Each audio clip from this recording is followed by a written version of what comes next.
Ikasampung kabanata.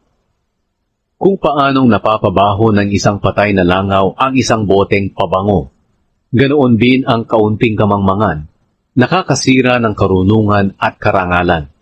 Ang taong marunong ay gustong gumawa ng kabutihan, pero ang hangal ay gustong gumawa ng kasamaan.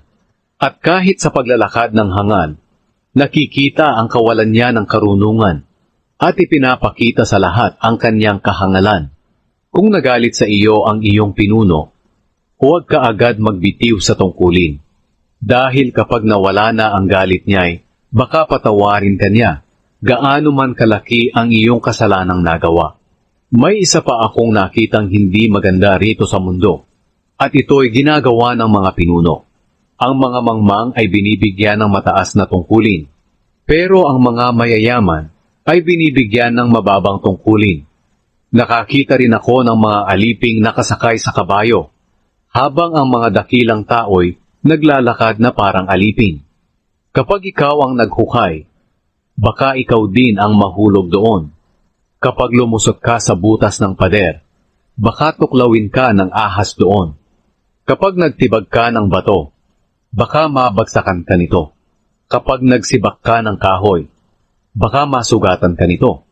Kapag palakol mo'y mapurol at hindi mo hinahasa, buong lakas ang kailangan mo sa paggamit nito. Mas nakakahigit ka kung marunong ka. Dahil sa pamamagitan nito'y magtatagumpay ka.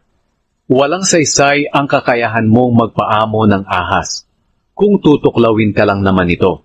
Ang sinasabi ng marunong ay magbibigay sa kanya ng kabutihan.